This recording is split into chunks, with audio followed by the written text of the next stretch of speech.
किसान कानून वापस लेने के फैसले के बाद एबीपी न्यूज और सी वोटर का स्नैप पोल। 55% लोगों ने कहा कानून वापस लेने के फैसले का चुनाव पर असर पड़ेगा।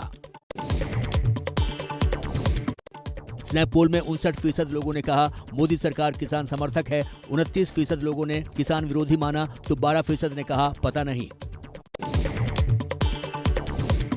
सर्वे में शामिल 52% लोगों ने कहा कानून वापस लेकर पीएम मोदी ने सही किया, 31% लोगों ने फैसले को गलत बताया।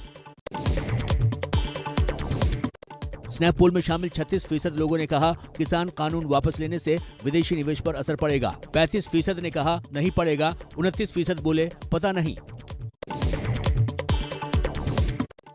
राजस्थान में गहलोत मंत्रिमंडल का विस्तार, 11 कैबिनेट और 4 राज्य मंत्रियों ने ली शपथ। मंत्रिमंडल में 3 महिलाओं को भी जगह। पायलट वोट के हेमाराम चौधरी ने ली सबसे पहले शपथ। राजस्थान में नए मंत्रिमंडल के गठन के बाद मुख्यमंत्री अशोक गहलोत ने ट्वीट कर मंत्री बनने वाले सभी विधायकों को शुभकामनाएं दी। शपथ ग्रहण समारोह के दौरान समर्थकों की नारेबाजी। बीएसपी से कांग्रेस में आए 3 विधायकों को नहीं मिली मंत्रिमंडल में जगह। शपथ ग्रहण कार्यक्रम में शामिल नहीं हुए नाराज विधायक। कैबिनेट फेरबदल को लेकर सचिन पायलट का बयान, कहा पार्टी ने अच्छा कदम उठाया, लोगों में अच्छा संदेश जा रहा है, दलितों और महिलाओं की भागीदारी सरकार में बढ़ी।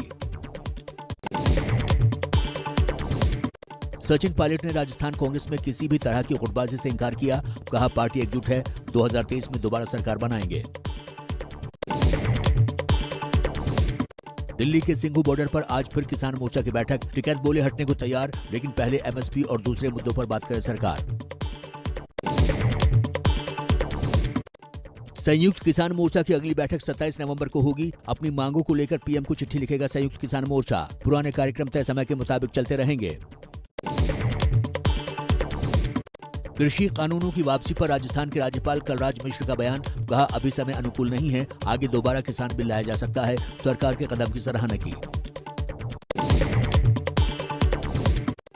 बीजेपी नेताओं के चुनाव बाद कृषि कानून वापस लेने के बयान पर कांग्रेस महासचिव प्रियंका गांधी का निशाना। प्रियंका ने कहा बीजेपी ने भूमि अधिग्रहण कानून के मामले में भी यही छल किया था। कलराज मिश्र के बयान पर योगेंद्र यादव का पलटवार, कहा वो खुद को प्रधानमंत्री से भी ऊपर समझ रहे हैं, पीएम को इस पर अपना बयान देना चाहिए। कांग्रेस के वरिष्ठ नेता दिग्विजय सिंह का बीजेपी से सवाल, किसान आंदोलन के दौरान 700 किसानों की जान गई, उसकी जिम्मेदारी कौन लेगा? एमएसपी पर कानून कब बनेगा? सरकार जवाब दे। कृषि कानून की वापसी को लेकर एसपी नेता का बीजेपी पर तंज, पीएम कुछ कह रहे हैं, राजस्थान के राज्यपाल कुछ और कह रहे हैं, आखिर बीजेपी की मंशा क्या है? पूर्व कैबिनेट मंत्री और बीजेपी नेता चौधरी बीरेंद्र सिंह ने कहा कलराज मिश्र और साक्षी महाराज के बयानों से अविश्वास पैदा हो सकता है, ऐसे बयान से बचना चाहिए। कृषि कानून वापसी को लेकर बोले शाहनवाज हुसैन, कहा पीएम मोदी ने कानून वापस लेकर दिखाया बड़ा दिल, इसी का मतलब है लोकतंत्र। शिवसेना सांसद संजय राउत ने पीएम केयर फंड से मारे गए किसानों के परिवार को मुआवजा देने की मांग की, कहा सरकार की गलती का खमियाजा किसान परिवारों ने भुगता। कृषि कानूनों की वापसी के बाद सीएए एनआरसी की वापसी की उठ रही मांगों पर बोले केंद्रीय मंत्री मुख्तार नकवी, कहा कुछ पार्टी के लोगों की भाषा पाकिस्तान भी बोलता है। उत्तराखंड दौरे पर पहुंचे दिल्ली के सीएम अरविंद केजरीवाल, कहा उत्तराखंड के लोग बदलाव चाहते हैं, दिल्ली की तरह यहां भी लोगों का भला हो। अरविंद केजरीवाल ने चुनाव से पहले उत्तराखंड में तीर्थ यात्रा योजना का किया वादा। केजरीवाल बोले हमारी सरकार उत्तराखंड में आएगी तो हम उत्तराखंड में भी तीर्थ यात्रा योजना कार्यक्रम शुरू करेंगे। हरिद्वार में अरविंद केजरीवाल ने ऑटो रिक्शा चालकों से बात की, कहा दिल्ली में हमारी सरकार बनाने में 70% योगदान ऑटो वालों का, हमने ऑटो वालों की छवि बदली। हरिद्वार में अरविंद केजरीवाल का रोड शो, अरविंद केजरीवाल के साथ हजारों आप कार्यकर्ता रहे मौजूद। रोड शो में उत्तराखंड के आम आदमी पार्टी के सीएम कैंडिडेट अजय कोठियाल भी। उत्तराखंड के बाद कल से चुनावी राज्य पंजाब के 2 दिनों के दौरे पर अरविंद केजरीवाल, कल मोगा में बड़ा ऐलान कर सकते हैं, मंगलवार को अमृतसर दौरा। पीएम मोदी के यूपी के दौरे का आज तीसरा और आखिरी दिन था। लखनऊ में ऑल इंडिया डीजीपी कॉन्फ्रेंस में लगातार दूसरे दिन शामिल हुए पीएम। सीएम योगी आदित्यनाथ ने पीएम मोदी के साथ तस्वीरें साझा करते हुए सोशल मीडिया पर कविता लिखी। लिखा, हम निकल पड़े हैं प्रण करके, अपना तन मन अर्पण करके, जिद है एक सूर्य उगाना है, अंबर से ऊंचा जाना है, एक भारत नया बनाना है। पीएम मोदी के साथ सीएम योगी के ट्वीट किए फोटो पर अखिलेश यादव का तंज, कहा बेमन से कंधे पर रखा हाथ, कुछ कदम संग चलना पड़ता है।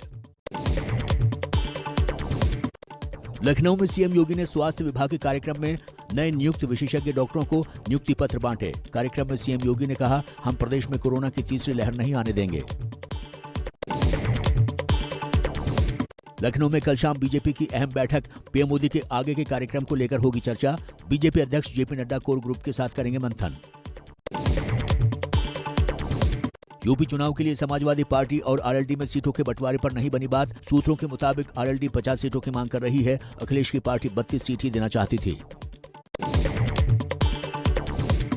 बीजेपी विधायक राम कदम का सिद्धू के इमरान खान वाले बयान के खिलाफ आंदोलन। राम कदम ने कहा, सिद्धू और कांग्रेस बयान के लिए माफी मांगे।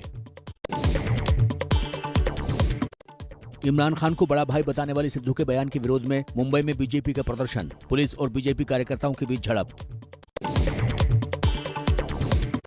सिद्धू के इमरान खान को बड़ा भाई जैसा बताने वाले बयान से कांग्रेस का किनारा। कांग्रेस प्रवक्ता अभिषेक मनु सिंघवी ने कहा, ये पार्टी का स्टैंड नहीं है। चीन को लेकर राहुल गांधी के उठाए सवाल पर केंद्रीय मंत्री किरण रिजिजू का पलटवार। किरण रिजिजू बोले, राहुल को चीन सीमा की समझ नहीं, उनको गंभीरता से नहीं लेना चाहिए। बिहार में शराबबंदी को लेकर चिराग पासवान का नीतीश कुमार पर हमला। चिराग बोले, नीतीश ने 5 सालों में शराब तस्करों को बहुत मजबूत कर दिया। हाल ही में जहरीली शराब से 40 से ज्यादा लोगों की गई थी जान। ममता बनर्जी का कल दिल्ली दौरा, शाम 5 बजे दिल्ली पहुंचेंगी। पीएम और विपक्ष के नेताओं के साथ मुलाकात की संभावना। हैदरपुरा एनकाउंटर के विरोध में श्रीनगर में महबूबा मुफ्ती ने पार्टी कार्यकर्ताओं के साथ एलजी हाउस तक निकाला मार्च। बीजेपी नेता रामदास अठावले ने कांग्रेस पर साधा निशाना। दलितों को आगे बढ़ाने की नीति दिखावे की है, कांग्रेस दलितों का हक दिलाने में नाकाम।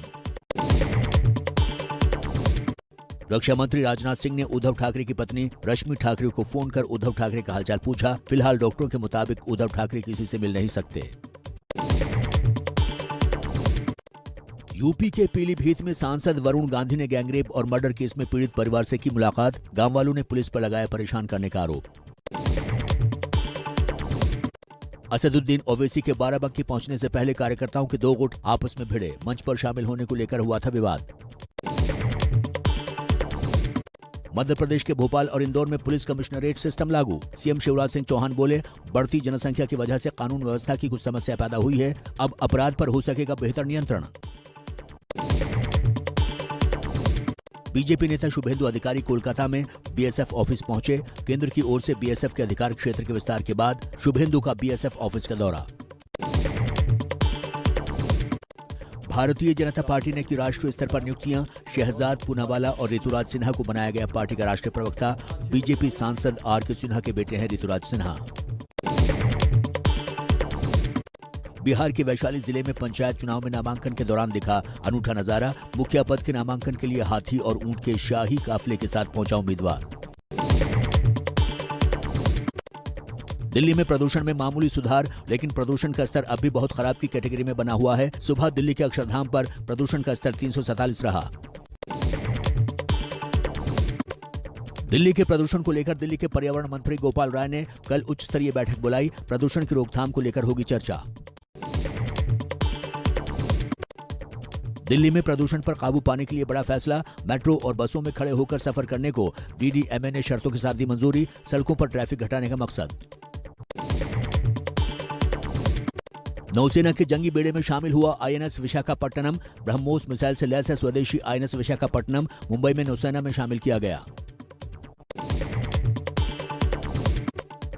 आईएनएस को नौसेना में शामिल किए जाने पर राजनाथ सिंह बोले, दुनिया बढ़ा रही है अपनी सैन्य ताकत। इंडो पैसिफिक को सुरक्षित और स्वतंत्र रखना हमारी जिम्मेदारी। कुछ देशों का रवैया गैर जिम्मेदाराना। कोरोना की बूस्टर डोज को लेकर आईसीएमआर का रिसर्च। 6 महीने बाद किसी भी व्यक्ति को बूस्टर डोज की जरूरत पड़ सकती है। गुजरात में कल से 1 से 5वीं तक के स्कूल खुलेंगे। पेरेंट्स की अनुमति के बाद ही बच्चे क्लास में आ सकेंगे। स्कूल आने वाले छात्रों को कोविड प्रोटोकॉल फॉलो करना होगा।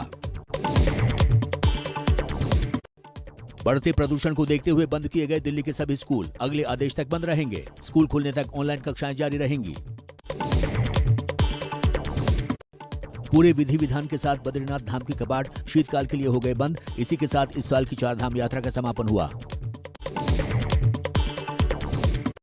बद्रीनाथ के कपाट बंद होने के बाद आदि गुरु शंकराचार्य की गद्दी जोशीमठ के पांडुकेश्वर लाई गई। बड़ी संख्या में श्रद्धालु है शामिल। अब 6 महीने तक यहीं होंगे दर्शन। देश के सबसे साफ शहर का अवार्ड जीतकर इंदौर पहुंचने पर अधिकारियों का एयरपोर्ट पर हुआ स्वागत। लगातार 5वें साल देश का सबसे साफ शहर चुना गया इंदौर। आंध्र प्रदेश में भारी बारिश की वजह से कई जिलों में नदी और नहर उफान पर। चित्तूर, कड़पा, नेल्लूर और अंतनपुर जिले के कई इलाकों में आई बाढ़। एनडीआरएफ की टीम ने शुरू किया बचाव अभियान। यूपी के मऊ में बाहुबली मुख्तार अंसारी पर प्रशासन का शिकंजा। मुख्तार के करीबियों की करीब 3.25 करोड़ की संपत्ति प्रशासन ने जब्त की। नॉर्थ त्रिपुरा जिले के हेमसापारा इलाके में शॉर्ट सर्किट से लगी भीषण आग। कई घर जलकर खाक हुए। घायलों को अस्पताल में भर्ती करवाया गया। पश्चिम बंगाल में हिंसा का दौर जारी। नॉर्थ 24 परगना में अज्ञात बदमाश ने टीएमसी नेता की गोली मारकर हत्या की। लोगों ने हंगामा किया। मशहूर पंजाबी लोक गायिका गुरमीत कौर बाबा का 77 साल की उम्र में निधन। लंबे समय से बीमार थीं। कई नेशनल अवार्ड से सम्मानित थीं। सीएम चरणजीत सिंह चन्नी ने निधन पर जताया दुख। जम्मू कश्मीर के स्कीयर आरिफ खान ने बीजिंग में होने वाले 2022 के विंटर ओलंपिक के लिए क्वालिफाई किया। बारामूला में परिवार ने जताई खुशी। श्रीलंका के खिलाफ गोल में खेले जा रहे पहले टेस्ट में वेस्टइंडीज के खिलाड़ी जेरेमाई सोलोजेनो फील्डिंग करते हुए गंभीर रूप से घायल। अस्पताल में भर्ती करवाया गया। सोलोजेनो का ये पहला टेस्ट मैच है। जेरूसलम में इजरायली पुलिस की फायरिंग में एक फिलिस्तीनी युवक की मौत। 4 अन्य घायल। जेरूसलम में धार्मिक स्थल पर जाने के दौरान हुई थी झड़प।